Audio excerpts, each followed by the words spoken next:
On a quiet summer afternoon in 2016, 52-year-old Margaret Whitmore, a well-known and respected woman in her community, sat down for what she thought was a normal cup of tea. Little did she know, this would be her last. Within hours, Margaret was dead poisoned in her own home. The shocking part: the person responsible was not a stranger or enemy, but her own nephew, Caleb Whitmore, a man she had cared for like her own son. Caleb, a 29-year-old with dreams of wealth and power, believed his aunt's fortune should belong to him. For months, he carefully planned how to take her money, convinced that Margaret was standing in the way of his future. What began as a simmering frustration soon turned into a dark, deadly obsession. The tragedy that followed would tear apart a once loving family and leave everyone asking one simple question: why? In this episode, we explore the chilling story of how greed, betrayal, and revenge led to a shocking murder, and how Caleb's quest for fortune ended in devastating consequences. Stay with us as we unravel the details of a crime that shook an entire family to its core. Margaret Whitmore had always been a pillar of strength in her family.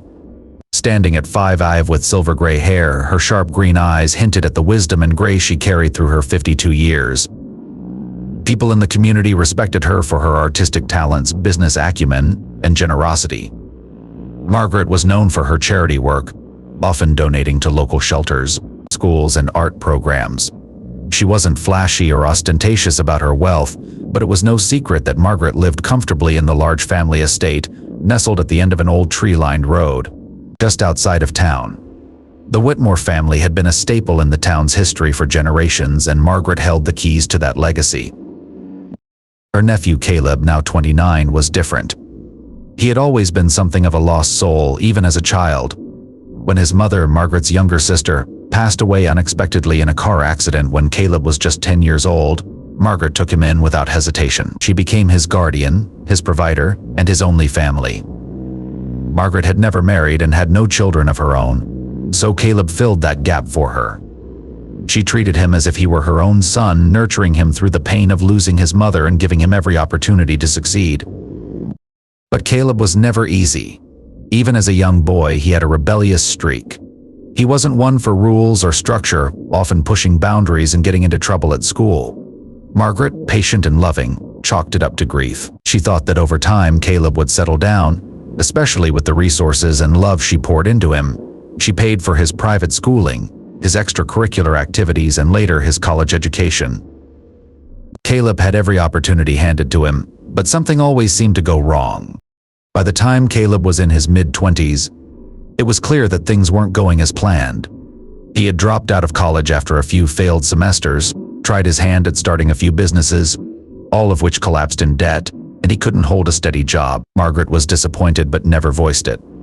She continued to support him financially, hoping that one day he would find his footing. But Caleb saw things differently. To him, Margaret's support felt like pity, and with every failure, his resentment grew deeper. While Margaret was doing everything she could to help, Caleb saw her as an obstacle. In his mind, the family fortune should have been his by now. He grew to despise the sight of the old family house, the one that he felt should have belonged to him after his mother's death. Every visit, every family gathering, Caleb was reminded that he was still living in Margaret's shadow. She held the power, the wealth, and the family name. And no matter how much she helped him, it was never enough. As the years passed, Caleb became more distant. Visits to Margaret's house grew fewer, and when he did come by, it was often because he needed money. Margaret, ever the caretaker, would offer whatever help she could, but she couldn't help but feel the growing tension between them. Caleb was short with her, his conversations curt and lacking warmth. Margaret, though concerned, didn't know how to fix it. She often told herself that Caleb was just going through a rough patch, and things would eventually improve. But Caleb was no longer seeing things that way. He had begun to view his aunt as the only thing standing between him and the life he thought he deserved. In his eyes, she was holding on to the family fortune, while he struggled to get by. It wasn't fair. And the more he thought about it, the angrier he became. In Caleb's mind, the solution was simple. If Margaret were no longer in the picture, everything would be his. The house, the money, the status, all of it. That summer of 2016, something in Caleb snapped. His visits to Margaret's house became more frequent, but not because he wanted to reconcile. Caleb had started to hatch a plan. He knew he needed to be careful, calculated. This wasn't something that could be rushed. He began observing Margaret's habits closely. He watched how she spent her days, how she would go out into the garden in the mornings, how she would sit down with a cup of tea every afternoon around 3 p.m., always the same routine. Caleb knew he could use this to his advantage. Caleb's obsession with getting the family fortune began to take over his life. He spent hours late at night in his small apartment, sitting in front of his computer, researching different ways to kill someone without being detected. He knew it had to be subtle. Poison, he thought, was the perfect solution. After all, Margaret trusted him. If anyone could get close enough to carry out the plan, it was him. He read about different poisons. Some were fast-acting, others were slow, making the death appear natural. Caleb became fascinated by the idea of using a poison that would mimic a heart attack or a sudden illness, something that would make Margaret's death look like an unfortunate but natural event. He spent weeks poring over articles, crime stories, and online forums, becoming an armchair expert on the subject. One day, Caleb stumbled upon a rare poison, one that was hard to trace but deadly. It was perfect for what he had in mind. It would be slow enough to make it seem like Margaret had fallen ill, but fast enough to kill her within hours. He even found a way to purchase it anonymously through a dark web vendor. The poison arrived a few weeks later, and Caleb carefully stored it away, waiting for the right moment. The next step was gaining Margaret's trust again. Caleb knew that he couldn't just show up out of nowhere and suddenly start spending time with her. She would become suspicious. So, he started visiting her more frequently, bringing small gifts like flowers, homemade food, and even books, pretending that he was trying to mend their relationship. Margaret, ever the optimist, was thrilled. She believed that Caleb had finally come around, that maybe things between them would improve. Then, one afternoon, Caleb brought her a gift that would seal her fate: a box of her favorite tea. Margaret, who had always enjoyed her afternoon tea ritual, was touched by the thoughtful gesture. She didn't suspect a thing. Caleb smiled and told her how he had found it in a specialty shop and thought of her. Margaret placed the tea in her kitchen, never knowing it would be the last gift she would ever receive from him. As the weeks went on, Caleb continued to visit, carefully laying the groundwork for his plan. He needed Margaret to feel comfortable, to let her guard down. He made sure to ask her about her day, listened to her stories, and even helped out around the house. To Margaret, it seemed like things were finally getting better. She had always hoped that Caleb would come around, and now it seemed like he had. But while Margaret was letting her guard down, Caleb was becoming more and more consumed by his dark thoughts. The poison was ready, and he knew how and when he would use it. Every afternoon, Margaret would have her tea at the same time. It was the perfect opportunity. Caleb's visits became more frequent, and each time he came over, he would offer to make the tea for her. Margaret, unsuspecting and trusting, always accepted his offer. Caleb watched closely as Margaret sipped her tea, each time growing more confident that his plan would work. He knew that once she trusted him completely, he could make his final move, and so he waited, playing the role of the caring nephew while secretly counting down the days until he would finally be rid of her. The day finally came. It was a sunny July afternoon when Caleb visited Margaret for what would be the last time. They sat together in the living room, as they often did, and Caleb offered to make tea. Margaret smiled and agreed, thanking him as she settled into her favorite chair. Caleb walked into the kitchen, his heart racing. This was it. He opened the tea box and carefully measured out the poison, mixing it into Margaret's cup. His hands were steady, his mind calm. He knew what he was doing. After all, he had rehearsed this moment in his head for months. He returned to the living room, handing Margaret the poisoned tea with a smile. She took a sip, unaware that it would be her last. As they sat there, chatting about nothing in particular, Caleb watched Margaret closely. He knew it would take some time for the poison to take effect, but he didn't care. His mind was already thinking ahead to the fortune, the house, the life he would finally have. Margaret, on the other hand, had no idea what was happening. To her, this was just another afternoon with her beloved nephew. Little did she know that within hours her life would come to a tragic and painful end. It was a typical warm July afternoon in 2016 when Caleb arrived at Margaret's house. The sun filtered through the tall trees that lined the driveway, casting long shadows over the old Whitmore estate. Everything seemed calm and peaceful, but Caleb's heart was pounding. Today was the day. He had rehearsed it in his mind for weeks, and now, standing on Margaret's front porch, he could barely contain the mix of fear and anticipation that bubbled inside him. Margaret greeted him with her usual warm smile, her silver gray hair softly framing her face as she opened the door. "Caleb, it's so good to see you," she said, embracing him in her gentle way. As always, Margaret was happy to welcome her nephew into her home, unaware of the dark thoughts brewing in his mind. Caleb forced a smile, trying to hide his anxiety. "Good to see you too, Aunt Margaret," he replied, his voice steady, though his hands were trembling slightly in his pockets. Margaret led him into the living room, the familiar scent of her lavender candles filling the air. The room was filled with sunlight, the kind of warmth that usually put Caleb at ease. But not today. His mind was racing, his thoughts singularly focused on what he had come to do. "Shall I put on the kettle for some tea?" Margaret asked, already heading toward the kitchen. Caleb's pulse quickened. This was the moment he had been waiting for. "Actually, Aunt Margaret, why don't I make it today?" "You sit and relax," Caleb offered, trying to sound as casual as possible. Margaret, ever trusting, nodded and smiled. "That's very sweet of you, Caleb." He walked into the kitchen, his footsteps echoing slightly on the wooden floors. His hand reached into his jacket pocket where he had carefully hidden the vial of poison. His fingers brushed against the cold glass, and for a moment he hesitated. Could he really do this? The weight of what he was about to do bore down on him, but he pushed the doubt aside. This was the only way. He opened the vial, watching as the clear liquid slowly dripped into one of the cups. It mixed seamlessly with the hot water, completely invisible. When Caleb returned to the living room, he handed Margaret the poison tea.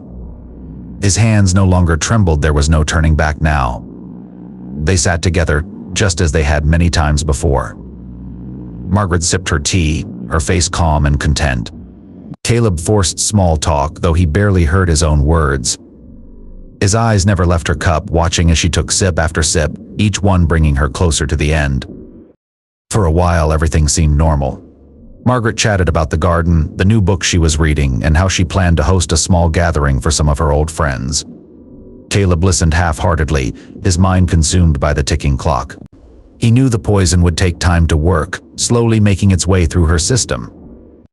After about an hour, Margaret's words began to slow. She rubbed her temples lightly and mentioned a headache. "It's strange. I don't usually get headaches," she murmured, setting her tea down. Caleb's heart skipped a beat. It was beginning. "Maybe you just need to rest," Caleb suggested, his voice calm, though inside he was screaming. Margaret nodded, but her discomfort was growing. She stood to go lie down, but as she rose from the chair, her legs wobbled. She stumbled slightly, grabbing onto the armrest for support. "I don't feel well," she said softly, a look of confusion and fear crossing her face. Caleb watched, silent and still, as she struggled to stay upright.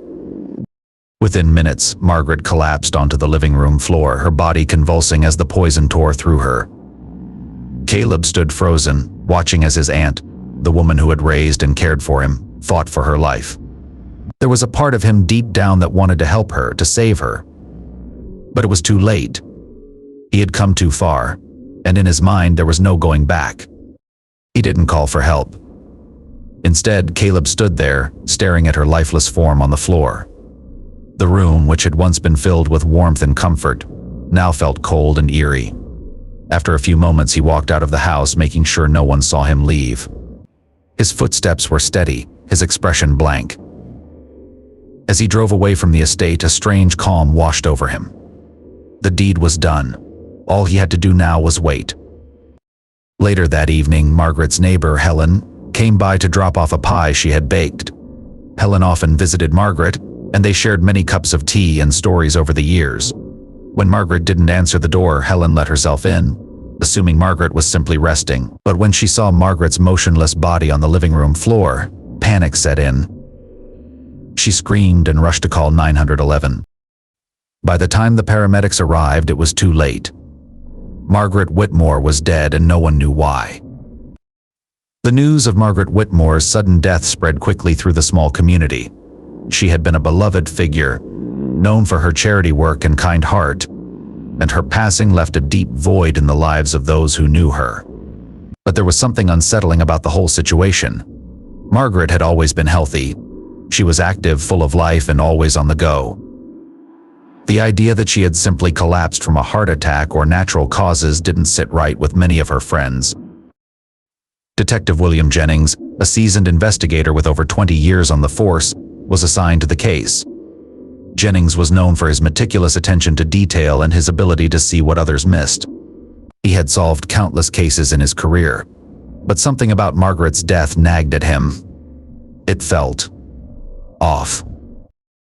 When Jennings arrived at the Whitmore estate, he was greeted by the familiar sight of flashing lights and yellow police tape. The once serene home was now a crime scene, and the quiet whispers of officers and paramedics filled the air. Jennings walked through the house, observing everything. The scene itself didn't show any obvious signs of foul play. There was no forced entry, no struggle, nothing that immediately screamed murder. But there was something in the air, something that told Jennings this wasn't just an unfortunate accident. He sat down with Caleb later that day to ask him about the events leading up to Margaret's death. Caleb appeared calm, almost too calm, which immediately raised red flags for Jennings. "I don't know what happened," Caleb said, his voice flat.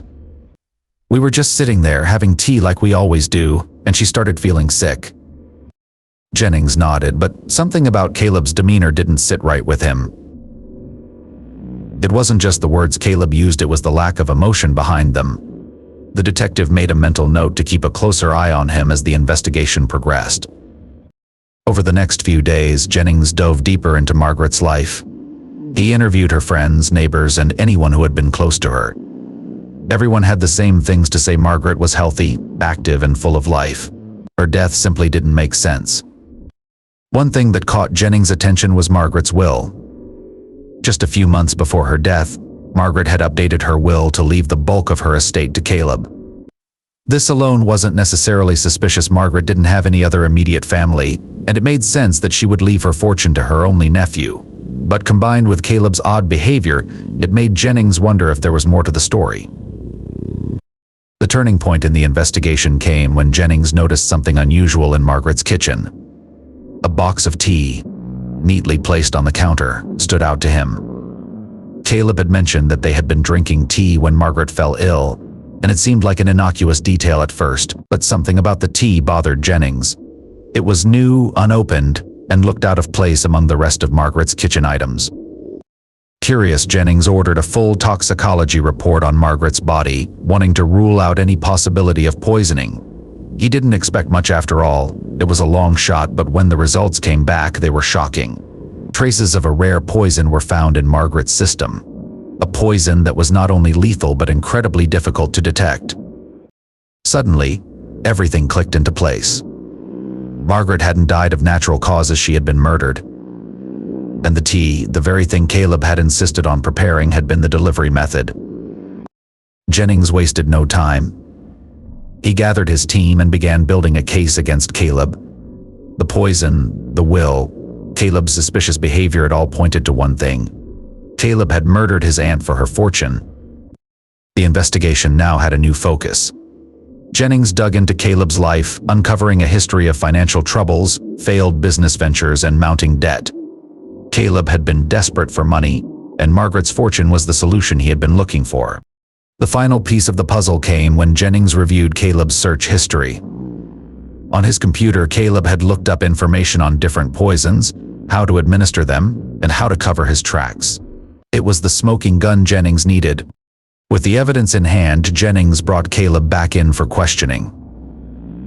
This time, the calm demeanor was gone. Caleb was nervous, fidgeting, and his story began to fall apart under the pressure. Eventually, he confessed, telling Jennings how he had poisoned Margaret, believing that her death would solve all his problems. But instead of solving his problems, Caleb's actions had destroyed everything. Margaret was dead and Caleb was facing life in prison. Margaret Whitmore's death was no longer a mystery. The truth had been uncovered, but the damage was done. As the investigation continued, Detective Jennings was relentless in his pursuit of the truth. Each piece of evidence that surfaced began to paint a chilling picture of Caleb's meticulous planning and cold intent. The toxicology report had already confirmed that Margaret had been poisoned, but Jennings knew there had to be more. His hunch was correct when a search warrant allowed him to comb through Caleb's apartment and electronic devices. What they found was damning.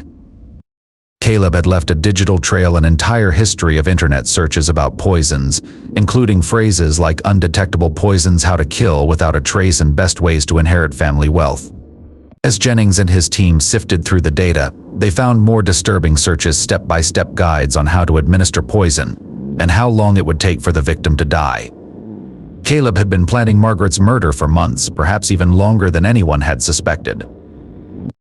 Jennings also found something else that raised alarms: emails Caleb had sent to a mysterious online vendor, inquiring about purchasing a rare, lethal substance. The email exchanges were cautious, but they confirmed that Caleb had been sourcing the poison through the dark web, carefully ensuring that it wouldn't be easily traced back to him.